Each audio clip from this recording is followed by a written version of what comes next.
Tabi-tabi po. Makikiraan po. Alamin ang iba't ibang kaalamang bayan dito lamang sa Tabi-Tabi Folklore Radio.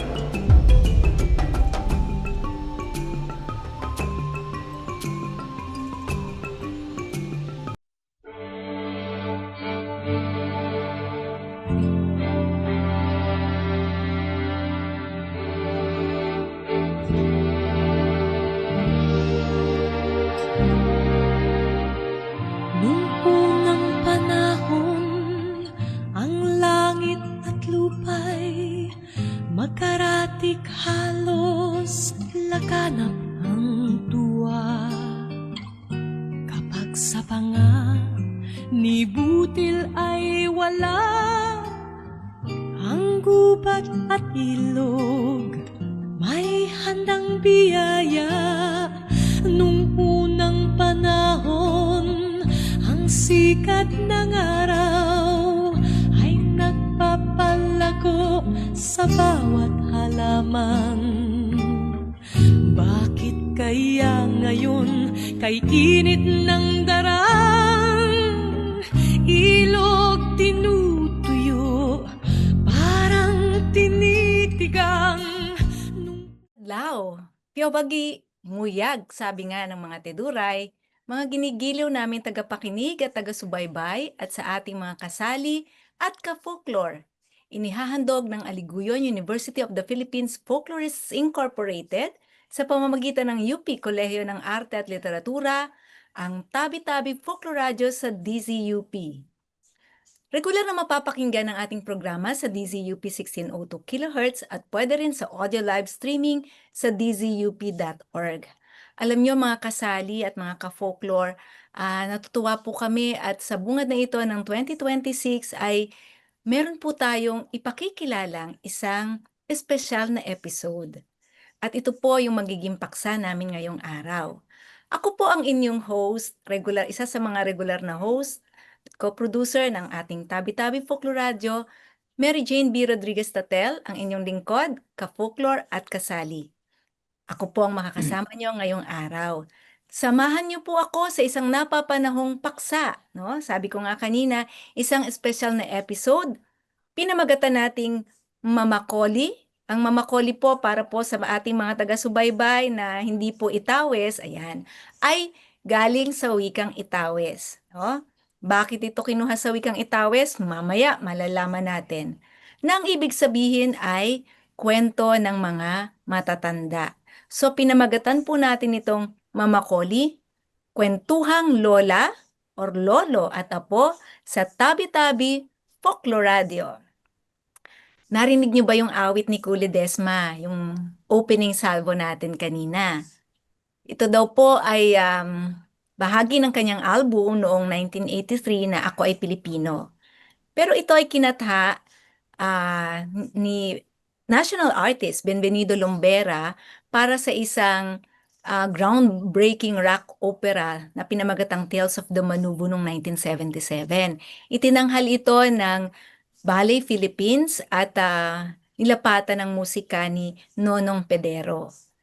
Bakit dito tayo nagsimula? Napakaganda lang kasing balikan yung mga isinulat na mensahe dito ni National Artist Benvenido Lombera. No? At makikita natin, bungad pa lang, no? Pinapakilala na yung pinakamensahe ng ating Mamakoli. Noong unang panahon, anong kaugnayan nito sa Mamakoli o kwento ng mga ninuno? Siyempre, pag sinabing nung unang panahon, binabalikan natin ang panahon ng ating mga ninuno. So, gaya na nga ng nasabi natin kanina, no, pinakikilala natin sa pagkakataong ito ang isang espesyal na episode ng Tabi-Tabi Folklore Radio. Sa totoo lang, sinimulan natin itong episode na ito noong pang Pebrero 2025. Pero ito ay, isang regular lang na episode, no? Pero ngayon, ang gusto nating mangyari, magkaroon na ng isang espesyal talaga, no? Na ika nga ay panahon para, espesyal na tutok para dito. At ito ay nagsimula doon sa Yun nga yung episode ni Doc Mila Angulwan na pinamagatang Ang Diwatang Langit at ang Pakpak Niyang Nawala. Si Doc Mila Angulwan din ang ika nga, nugsilang ng ideya, no, at inisyatiba.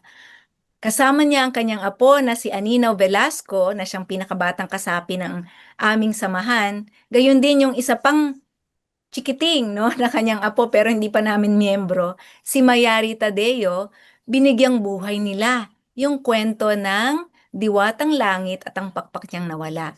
At sa pagbibigay buhay na ito, no, may parang dramatization na nangyari. Hindi kagaya ng mga iba nating episodes na mga talkies o talakayan, ito ay meron talagang pagsasadula. At kasama namin sa pagsasadula na ito ang iba pa nating mga ka-folklore, nandyan sina JC Gloria at si Carlos Tatel Jr. So, sa totoo lang, ang gusto nating itampok dito ay ang dialogue, no? Dialogo sa pagitan ng nakaraan at kasalukuyan. Napakahalaga ng kwento at pagkukwento sa ating buhay at paglaki, 'di ba mga ka-folklore, no, at kasali. Sa panahon na madalas nakaharap na lang tayo sa mga gadgets at games, lalo na kayong mga bata, ang tanong natin, may space pa ba para sa pakikipagkwentuhan sa mga matatanda? Siguro parang yung mga matatanda natin tinitingnan na lang natin na pagmamanuhan, no? O kaya naman kakaringgan natin ang mga sermon kapag tayo ay nagiging makukulit, no? So, pero yung kwento at pakikipagkwentuhan, naisip nyo ba na ito yung isa sa mga pinaka-importante sa ating paglaki? Ayan, kaya naman lumilikha tayo ngayon ng puwang sa Tabi-Tabi Folklore Radio para bigyang daan ang mga ganitong gawaing kultural na tila baga nasa isang tabi na natin dahil sa ating kabisihan. No? Ngayon, formal nating ilulunsad ang Mama Koli. Serye ito ng mga episode tampok ang pagkukwento ng lola sa kanyang apo sa isang natatanging pamamaraan. Natatangi kasi, ayun nga, sinabi natin, no? Lalapatan nito ng tunog ng musical score. At syempre natatangi dahil may kakaibang mensahe na gustong ikintal sa ating mga taga-subaybay at tagapakinig ang episode na ito. At iyon ay ang mga aral ng nakaraan, no? Na sa totoo lang ay gumagabay pa rin sa atin sa kasalukuyan at sa hinaharap. Mga aral ng nakaraan na nagtatampok sa sagradong ugnayan ng kalikasan at ng tao sa kanyang kapwa, no? Ng tao sa kanyang komunidad. Yun din naman yung maririnig ninyo doon sa awit kanina ni Kule Desma. At nabanggit natin kanina, hindi ito simpleng pagkukwento lang, no? Napakabisa ng mga tunog ng musika na ilalapat sa dito, no? Bilang isang anyuri ng wika na siyang mabisang maghahatid ng mensahe sa ating mga taga-subaybay. Sa puntong ito, itatampok muna natin ang kwento sa likod ng kwentuhang lola at apo, no? O sa likod ng makakoli. Hindi na tayo magpapatumpik-tumpik pa. Ano-ano nga ba ang dahilan bakit ito nabuo at bakit may ganito? Nabanggit natin kanina, ito ay brainchild ika nga no ni Doc Mila, pero magandang alamin no ang ika nga personal na danas na nag-udyok nito. So mamaya pakinggan natin si Doc Mila. At ano ang saysay nito, hindi lamang sa Tabi-Tabi Folklore Radio, kundi yung nabanggit na nga natin kanina, no? Sa mga kabataang susubaybay nito. Yan. Upang maihatid sa atin ang mga kasagutan sa ating katanungan, mapalad tayong makasama at makakwentuhan ngayong araw. Ang nabanggit natin kanina, tagapagsilang ng ideya at inisyatiba, si Dr. Mila Angulwan, kasama si Jasmine Muro na siyang ating magsisilbing musical scorer.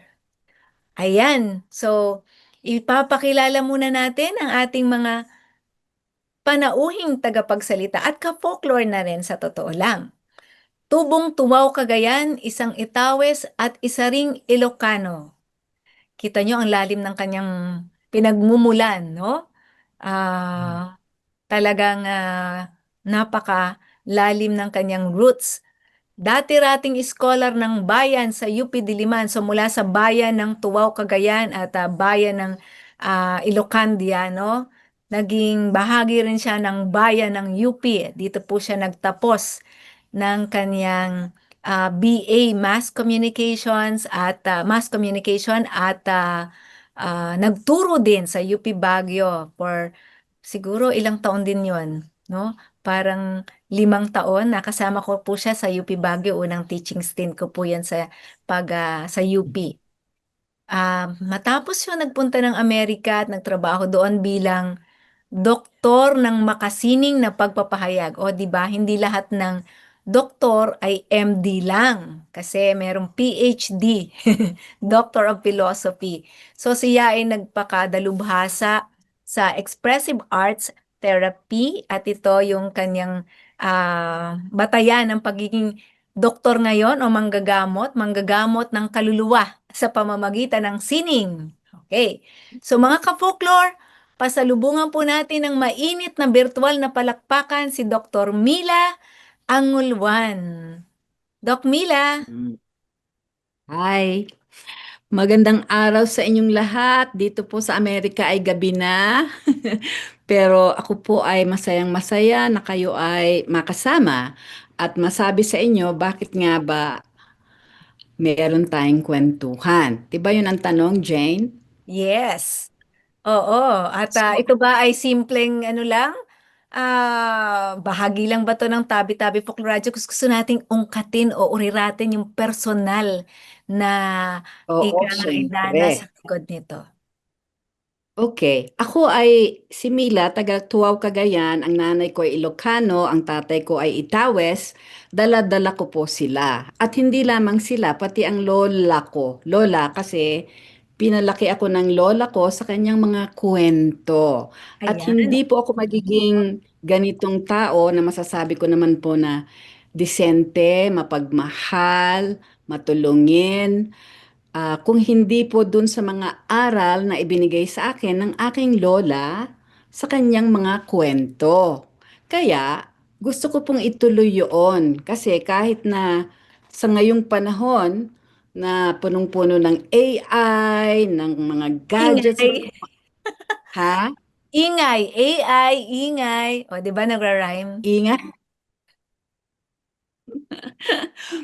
Ayun, kahit po ganun ang panahon, kailangan pa rin po natin yung ugat ng ating lahi para tayo po bilang mga Filipino ay maging mayabong ang pagsulong at ang pag-unlad ng ating sarili, pati ang pamayanan.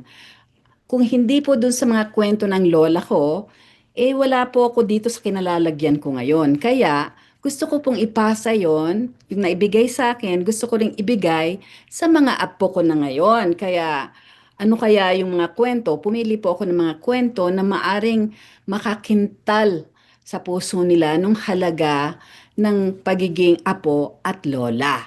So Ayan, yun po ang Doc hindi Mila. maibibigay ng AI. Yes, Doc Mila. Sige, nako, Hoy. nakakasabik yung sinasabi mo na yan. Pero i-ano muna natin, i-hold muna natin yung ating pananabik at bigyang daan naman natin ang pagpapakilala sa ating pang-isang kasama dito sa ating programa, no? At iyan po ang isa pa rin masasabi natin na parang medyo nasa linya rin ng doktor o manggagamot, no? Kasi artist din manggagamot ng kaluluwa. Ayan. So, hinuhulma pa lang siya rito kasi siya ay isang undergraduate, pero mga ka-folklore at kasali, no? Bubut man sabihin ng mga undergraduate, pero ito, no, naririto na. Makikita natin ang lalim na o ang kanyang kahinugan na. Nasasabi nating kahinugan, no? Sa larangang ito ng pagmusika. So, wala nang, hindi na tayo magpatumpik-tumpik pa. Pinakikilala natin si Jasmine Muro ng School of Music ng Philippine Women's University. At syempre, bahagi rin ito, kailangan na din nating banggitin. Shout out naman kina Dr. Lily May Montano at Amiel Kapitan at sa kanilang Dean, no? Si Dean Earl Clarence Jimenez ng School of Music, Philippine Women's University, Manila. Kailangan po natin silang banggitin kasi kung hindi dahil sa kanila, wala po lang Jasmine Muro dito sa ating harapan ngayon. Okay, Jazz, sige, bati ka muna sa ating mga taga-subaybay at tagapakinig.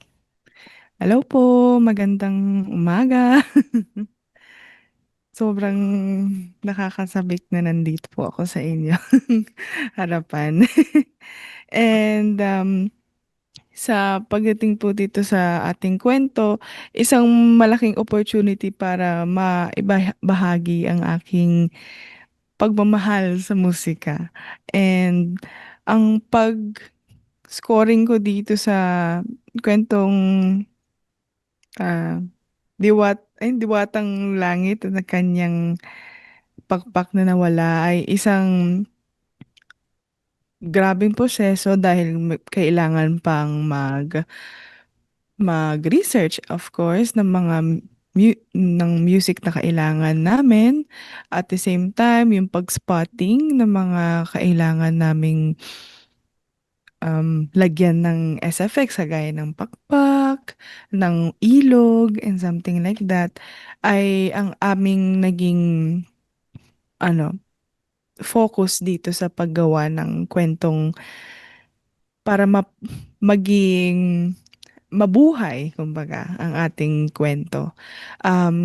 Kasama ng paggawa ng proseso nito ay si Kyla Monghe, ang aming instrumentalist, isang ethnomusicologist sa aming School of Music. Tas ang naging kasapi ko dito para sa sound design sa isang segment ay si Carlos Aruelo po. Ayun po. Shout out kay Carlos, no? Yes. Ruelo, oo. At kay, ano Mm-mm. nga yung binanggit mo kanina? Kay Sino? Kyla Monghe po, Kay isang Kyla. ethnomusicologist. Yan. Balikan natin yung sinasabi ni Doc Mila kanina. Kasi nabanggit mo rin to, Jazz, no? Pagmamahal, yung keyword na siyang magbubukas ng kwento at kwentuhan.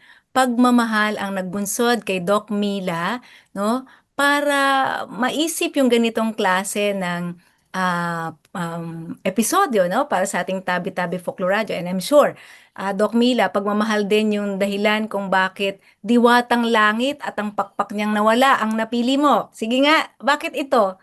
Bakit of all the kwento, no?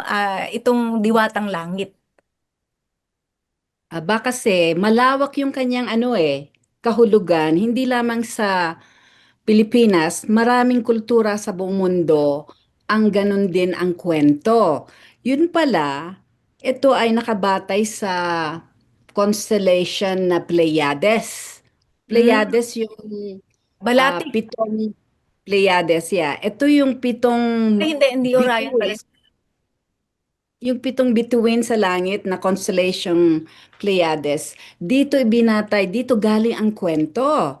Yung pitong magkakapatid, kung saan yung diwatang langit na isa ay naiwan sa lupa nung sila ay bumaba para lumangoy sa lawa.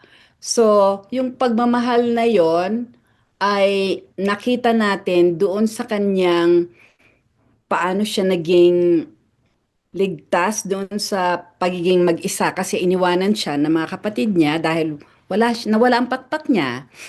Pero doon sa pagkawalang yon, nagkakilala sila ng kanyang minamahal na isang mangingisda, at doon sa pagmamahal na yon may nagbungang isang supling, at ang nangyari yung supling ang nakakita nung pakpak, at nung binigay sa ina, lumipad pabalik sa langit yung ina, so naiwan yung tatay at yung anak. Pero yung pagmamahal na nagbibigkis sa kanila ang siyang dahilan kung bakit sila muling nagtagpo sa langit. So yun yung pagmamahal na nakapalibot doon sa kwento ng Diwatang Langit.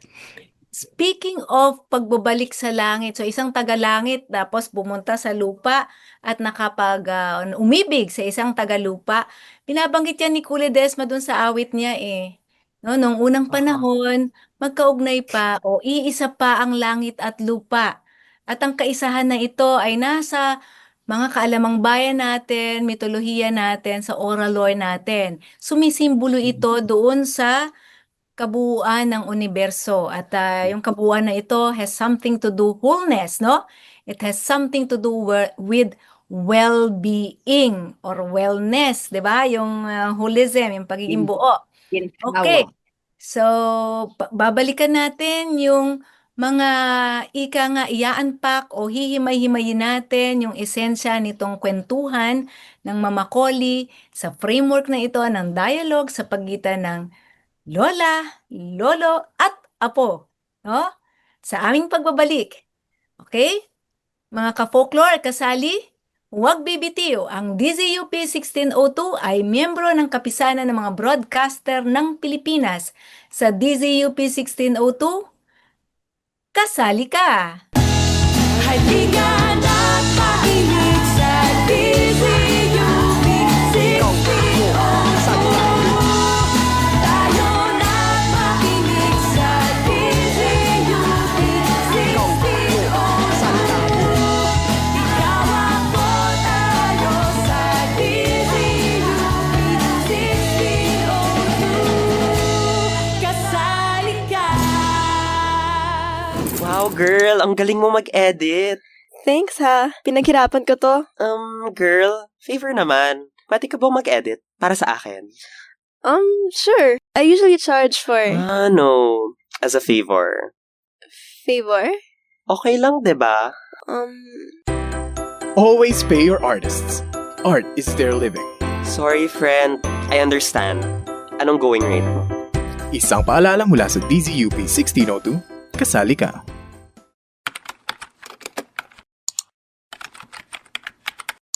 Ate, halika dito, bilis! Ano ba yun, Nikki? Nag-share si Tito ng link. Ang sabi alien daw si Jose Rizal. Ay, di ba sabi ko sa'yo dati, huwag ka basta-basta maniniwala sa mga nababasa mo online? Huwag basta-basta maniniwala sa lahat na nakikita, sa loob man o sa labas ng social media. Kumilatis, umunawa, pumuna. Isang paalala mula sa DZUP 1602, kasali ka. Tabi-tabi Folklore Radio.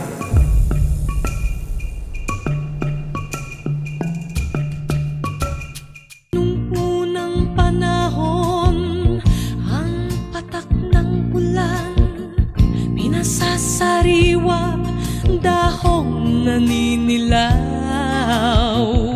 Ngayon'y nagngangalit, may hanging kasabay, may bahang kasunod na nakamamatay. Sa DZUP 1602, kasali ka at nagbabalik ang programang Tabi-Tabi Folklore Radio ng Aliguyon University of the Philippines Folklorists Incorporated. Hatid sa inyo ng UP Kolehiyo ng Arte at Literatura. Siyempre, dito lamang sa DZUP 1602. Tuloy-tuloy po tayo sa ating talakayan, mga kasali at ka-folklore. Magandang balikan yung linya ng awit. Noong unang panahon, pinasasariwa ng patak ng ulan ang dahong naninilaw, gaya rin ng mga kwento ng ating mga ninuno. Pinananariwa rin ng mga ito ang ating kolektibong gunita. Kaya napakahalaga. Kaya ngayon, sa puntong ito, tumadako na tayo sa susunod nating katanungan. Bakit mahalaga ang Mama Collie, Doc Mila? Kasi yung awit, inilagay niya yung parang ito yung backdrop natin eh. Ito yung context natin ngayon. Nagiging grabe na yung pagkasira ng ating ugnayan sa kalikasan na natatranslate sa sirading relasyon ng mga tao sa isa't isa. Diba? Pag nagkakasakit ka o makakapag-relate ka bang mabuti sa kapwa mo? At bakit ka nagkakasakit? Kasi nga, diba? Naalala nyo naman siguro yung pandemya. Diba? Malaganap na sakit ito. So, ugnay-ugnay lahat ng bagay, ika nga. At sa ganitong konteksto, Doc Mila, no, paano natin itatahi ang kaugnayan ng halaga ng kwentuhan sa ating panahon? Magsisimula ako sa aking sarili dahil kung hindi ako minahal ng magulang ko, hindi naman ako maisisilang. At kung hindi naman ako minahal ng aking lola, hindi ko mamamana yung kanyang pagmamahal sa lupa, ang pagmamahal sa kalikasan, sa mga puno, yung mga kwento niya ng mga iba't ibang mga nilalang na nasa loob ng puno, yun ang nagpalago sa aking kaisipan at sa aking imahinasyon.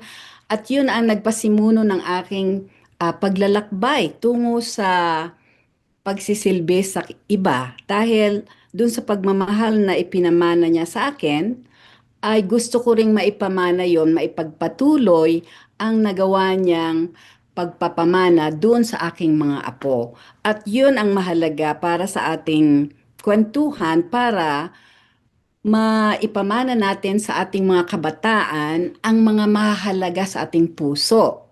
Kung ano yung nakakintal sa puso, kung ano yung itinatangi ng puso, mahalaga na maipamana natin yon.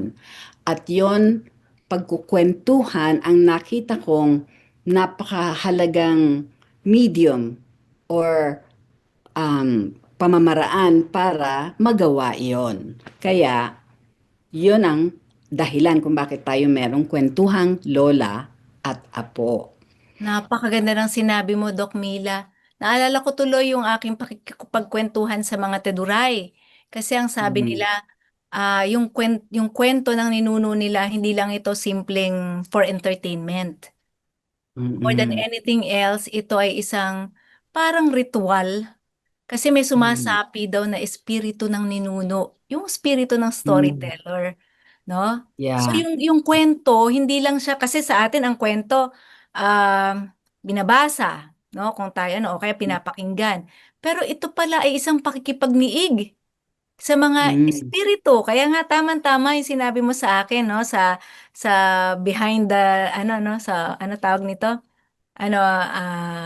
Kahapon nung nag-uusap tayo na sagrado talaga ito kasi merong ninuno, espiritu ng ninuno na sumasapi doon sa nagkukwento o in the case of the Epic Beninaro, chanter, no?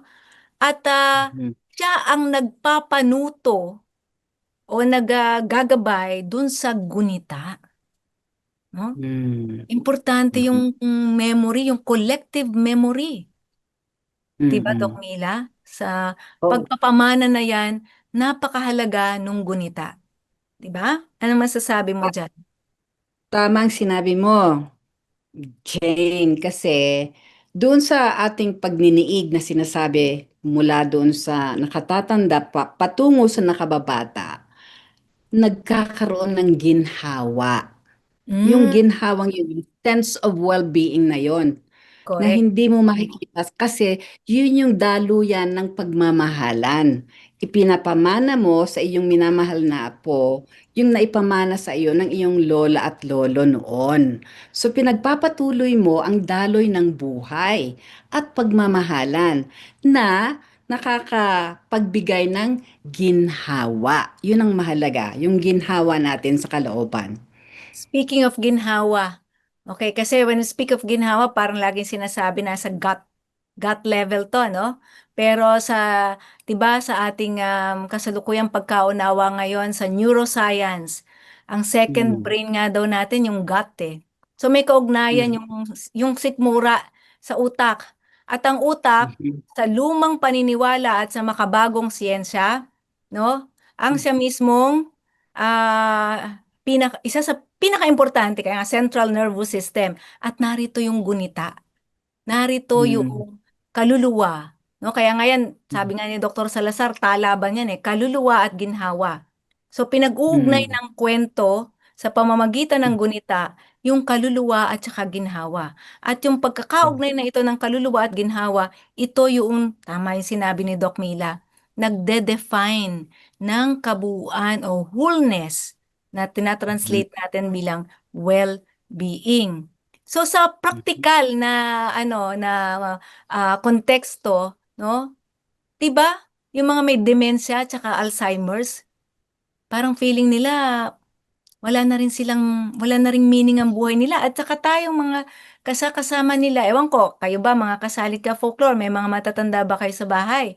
Kung Mhm. meron, no? Sila ba ay yung brain health ba nila ay okay pa? Kung hindi na, 'di ba? Parang may nag ano kasi sa aking nag-share na isang kaibigan, sabi niya, umiiyak siya. Yung kanyang nanay may demensya na at ang pakiwari niya, hindi na sila kakilala. Iba raw pala ang dating kapag gano'n na, wala nang naaalala, no? Mm-mm. So dito napaka-importante talaga sa kwentuhan na ito yung gunita at yung kwento rin ang bumubuhay doon sa hindi lang gunita ang importante sa kwento. Ang kwento ay importante sa gunita kasi yung kwento rin ang nagpapasigla ng gunita. Diba, Doc Mm-mm. Mila, ano masasabi mo doon? Tama yun. Meron silang direct correlation, kumbaga. Kung walang isa, hindi buo. Walang kabuuan ang nilalang kung wala ang dalawang iyon. Gunita at kwento. Okay. At dito ngayon papasok yung wika. Kaya nga, going back to the Teduray, sabi nila, meron lang talagang, ang tawag kasi nila doon sa spirit of storyteller or storytelling is unggak. Magkakaroon lang talaga ng unggak kung may bisa ang kwento. Ibig sabihin, ano ba yung bisa? Nauunawaan ng kinakwentuhan. Paano nga, dito ngayon papasok yung wika.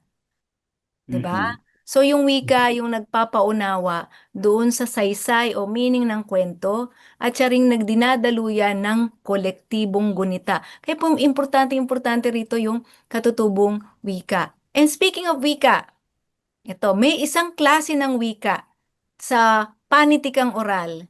Kaya nga, panitikang oral na talagang napakahalaga. At ito ay ang tunog. Musika. Oo, sa katutubong panitikan, may tinatawag na poetics of the ancient sound. So yung tunog ay may kakaibang mahika at hiwaga, no? Na para bang, sabi nga ng mga linguist, ito talaga yung batayang unit ng salita, yung ng wika pala, no? Yung tunog. Ito ay makabuluhang batayang unit ng salita. At ang salita, ang batayang unit ng wika. So, ganun ka-importante yung tunog. And speaking of tunog, pakinggan natin ang sharing ni Jazz dun sa kanyang creative process. Paano niya nilapatan ng tunog itong kwentong ang Diwatang Langit? Hello po. Ayun. So, ikukwento ko na lang po ng madalian dahil madami talaga yung naging proseso namin. Pero unang-una namin na ginawa ay ang pakikinig, of course, ng buong storya and umupo kami together with our professors at the same time kami rin na mga nag-asikaso ng music department ako tas yung sound department ay si Carlos Arguello noon. At dahil doon pagkinig ng radio, sunod ay pakinig ng mga indigenous instrument na kailangan or pwede namin i-incorporate sa buong storya. And tinulungan kami doon ni Dr. Lily May Montano. And swerte rin ako dahil ako ay trainee ng Indayog ay nagkaroon ako ng other experience bilang a member. Tapos, of course, after nun na alam na namin na pwedeng malagay, nag-spotting po kami. Yun yung proseso kung saan um, ah, tiningnan namin yung mga timestamps kung kailan namin papasok yung music, kailan namin ipapasok yung SFX para magkaroon ng cohesive na tunog pagdating sa storya. At after nun naman, um, pagdating sa mga spotting and everything, nagkaroon din kami ng proseso ng paghanap ng SFX. Yung at paggawa ng SFX sa aking naging partner na si Carlos Aruelo, siya yung gumawa at nag-mix ng kung paano i-execute yung pakpak, yung paglakad, yung tunog ng lawa, something like that. Tapos, after nun, syempre sa music department naman po ay importante ang pag-record ng aming instrumento. Ang main instrument na ginamit namin for the first part ay ang kulintang akayu. Yun yung parang bamboo kulintang siya. Yun ay ang unang tutugtugin bago yung bronze na kulintang. And ang pinaka-concept namin dito ay ang paggamit ng mga bamboo instruments muna para representasyon ng lupa. At eventually, habang pumupunta na tayo sa langit, doon na namin ang paggamit ng mismong bronze kulintang.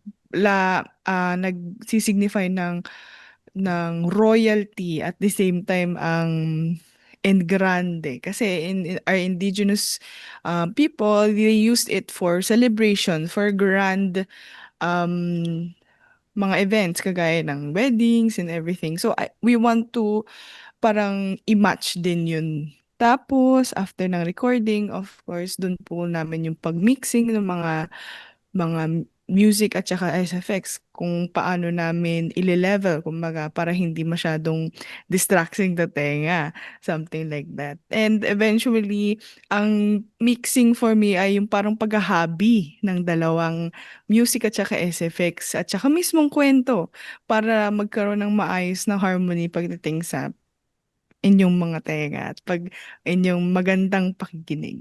Ayun po. Yan. Sige, pwede mo ba kaming sampulan? Sige po. Sige. Para mas maging konkreto sa ating mga taga-subaybay at tagapakinig kung ano nga ba yung sinasabi ni Jazz dito na paghahabi ng mga tunog. Ganda nung kanyang metaphor, no? Paghahabi. Okay po, sige. Testing po natin. Nakarinig po ba? Noong unang panahon, nang bata pa ang mundo, may 7 diwatang langit na magkakapatid. Sila ay maririkit at siningning ng mga bituin. May mga pakpak na nakakalipad saan man mapadpad. Sila ay sakdal ganda, sakdal saya at kaakit-akit. Sang araw, ipinasya nilang magpasyal sa lupa. Ang sabi ng pinakamatanda. Tayo nang dalawin ang kalupaan. May nabanaag akong kislap na nag-aanyaya. Sige, tayo na. Palibhasa ay mga adventurera, tuwang-tuwa ang magkakapatid. Ibinuka nila ang kanilang maringal na mga pakpak. Ikinampay nila ito at sabay-sabay na lumipad. Animoy ulap na humahalakhak at bumaba sila sa lupa. Ano kaya ang nakita ni ate? Nung sinasabi niyang kislap na nag-aanyaya, nakakasabik alamin kung ano iyon. Ayun. Lahat sila'y napasigaw sa nakita. Yun pala ay isang lawa. Malawak na lawa. Kumikislap ang tubig nito dahil sa tama ng araw. Ang lawa pala ang nakita ng kanilang ate diwata na nangingislap sa lupa. Ayan. Unang panahon, Ayan, mga ka-folklore at kasali. Narinig niyo ba yon? Patikim pa lang yan. Opo, kasi ayan, kakariri natin yan, Mamila at Jazz. Okay, so gustong-gusto ko yung sinabi mo kanina, paghahabi ng mga tunog. At wood and metal. Wood, bamboo, para sa lupa. Meron palang yun, talagang kaangkupan, At metal para sa langit. 'Di ba? Yung so yun sa na ito, paghalo na ito o paghahabi na ito, no? Makikita natin yung ika nga kaisahan. No, yun naman talaga yung sinasagisag ng musika. Tama ba, Jazz? Yes po, tama. Tumpak. Oo, yung harmony. So, gusto ko lang ding ipaabot sa inyo mga kasali at ka-folklore, no? Yung importansya nito mga elemento na ito ng sangkalikasan o sangkalupaan. Ang metal element at saka yung earth element, no? Yung lupa. Talagang kahit saan, ito, sining, musika, ando doon, nandoon pa rin, So, yung presensya nila ay nasasabi nating naglalagas-lagusan sa lahat ng aspeto ng ating buhay. Kalusugan, no? Sining, kultura, at siyempre patungong diwa. Ngayon, mga ka-folklore, marami pa po tayong pag-uusapan sa susunod naming segment. Magbabalik po kami. Ayan. Magbabalik po kami at wag po kayong bibitiw, no? Sapagkat lahat ng bagay Folklore. Folklore. Ayan. Sa DZUP, meron pa isa. Sa DZUP, kasali ka. Kasali ka. Kasali ka. Halika na't makinig sa DZUP 1602. Tayo na't makinig sa DZUP 1602. Ikaw ako, tayo sa DZUP 1602. Kasali ka. 爱你的语言 Yuvitis Voyizik. あなたの言語を愛する Grado Yanga. Ohay Walabdak. Liebe deine Sprache Amatu Idioma. Neue Honorel Saranghe. Eme Votre Langue. May naintindihan ka ba? Mahalin mo ang iyong wika, ang sagot sa pagkakaisa. Isang paalala mula sa DZUP 1602, kasali ka.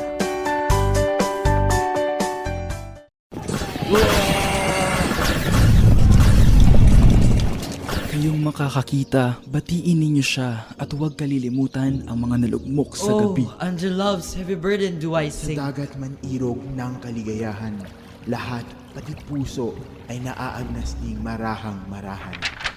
Wow! Palawakin ang imahinasyon, pukawin ang inspirasyon sa pagbabasa. Isang paalala mula sa DZUP 1602, kasali ka. Tabi-tabi Folklore Radio.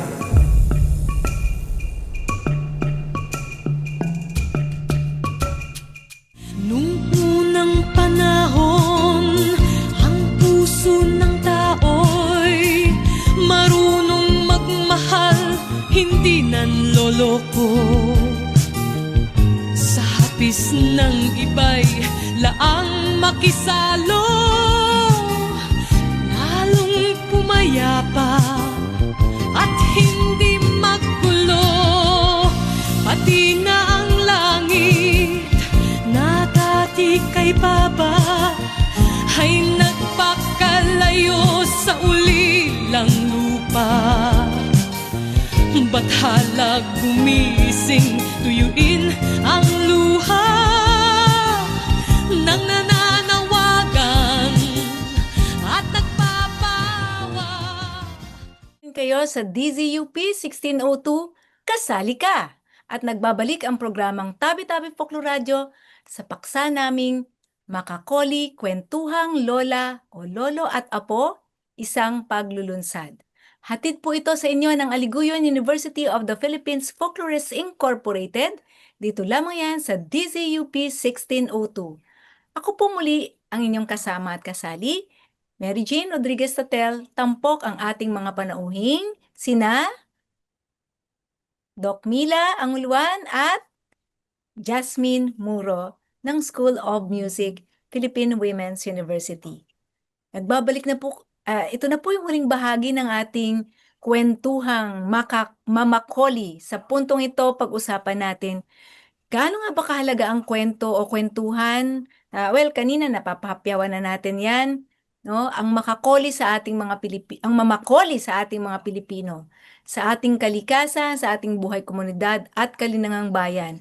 At dahil na banggit na natin kanina yung kahalagahan o centrality nito sa ating pamumuhay, napaka-importanteng paano natin isusustena ang buhay ng kwentuhan.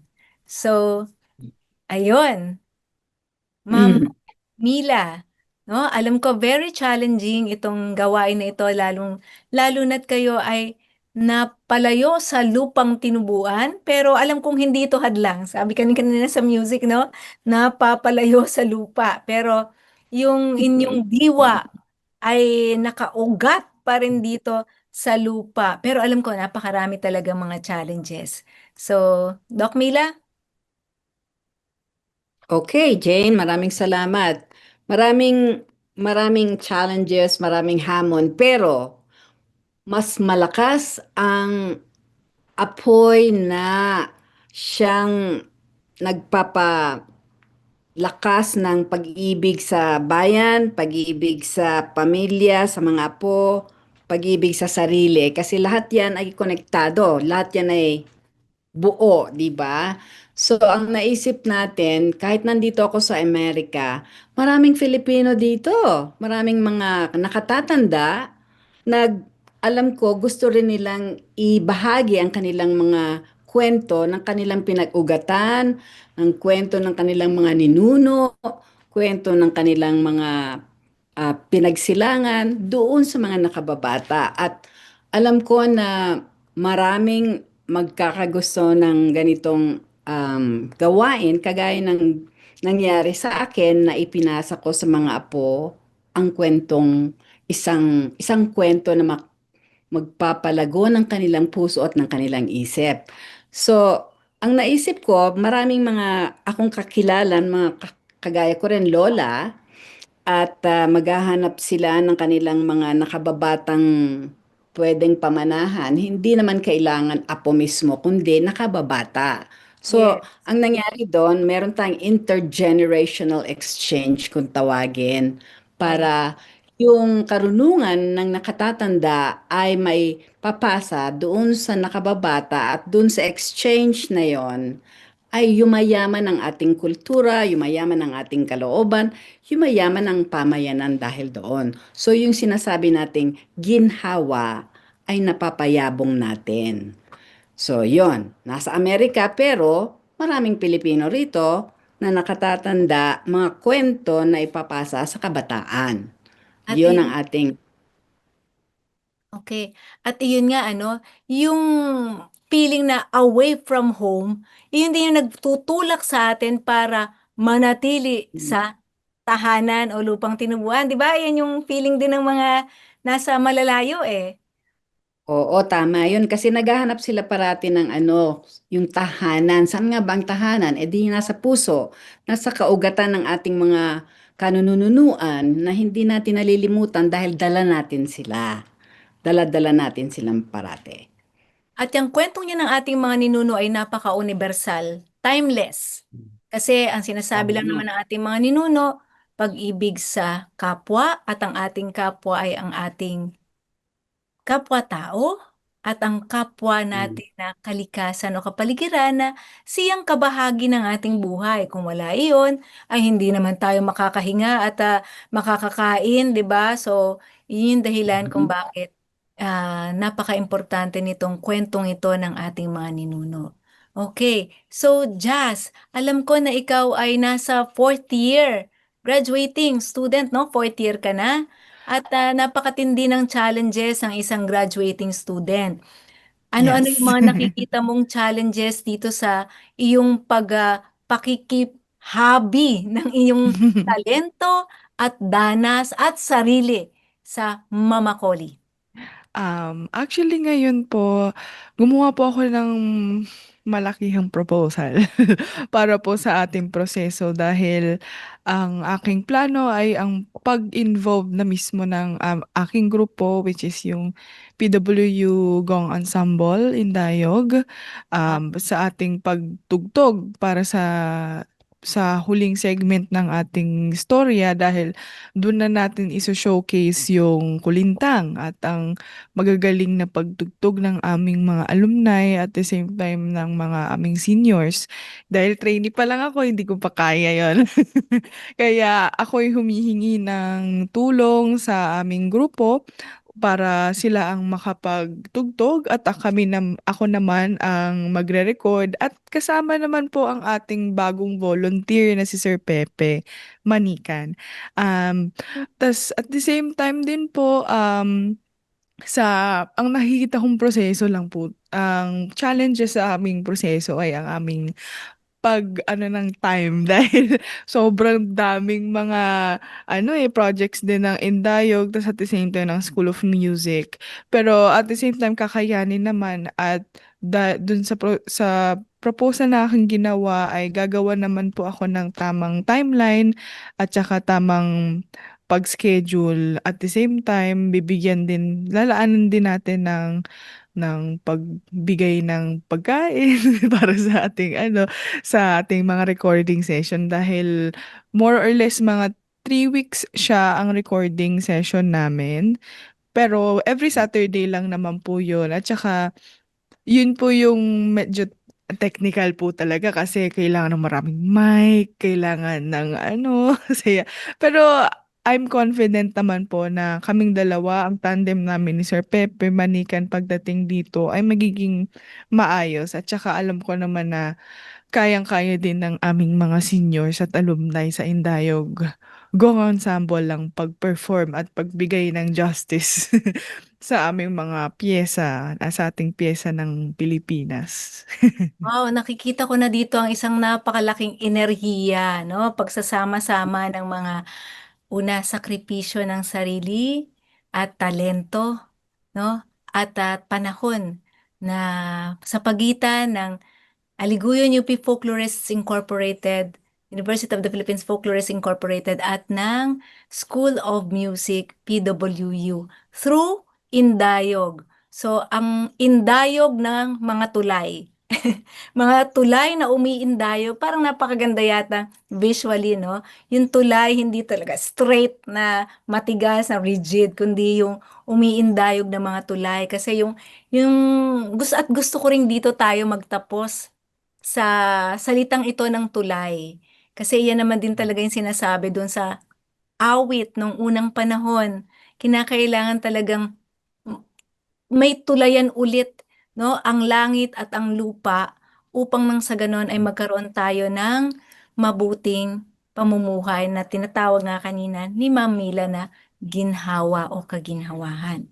At sa hanay nating mga ka-folklore at kasali at kayo magiging ka-folklore na rin namin, PWU, yung spirito na yan ng kolaborasyon, ng partnership, ng pagtutulay ay isa talagang napaka-welcoming na elemento nitong 2026. No?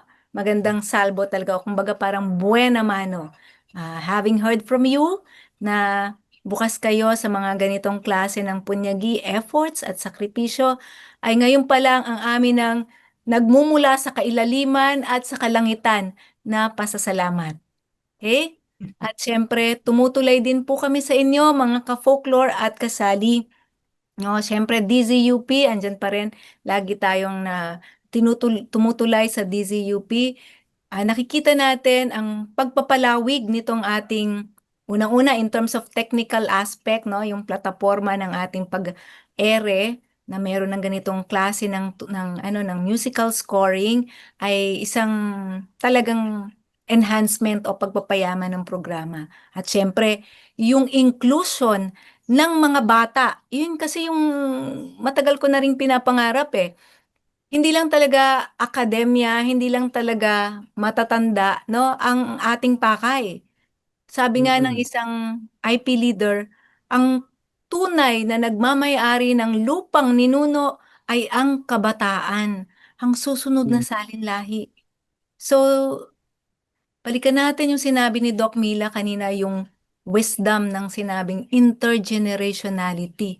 Ito yung pagtutulay, no? Na talaga naman pong napakalakas ng impact na ito ng pagtutulay na ito ng intergenerationality na ito. At muli, sa tulay, napaka-importante po ng ating gunita.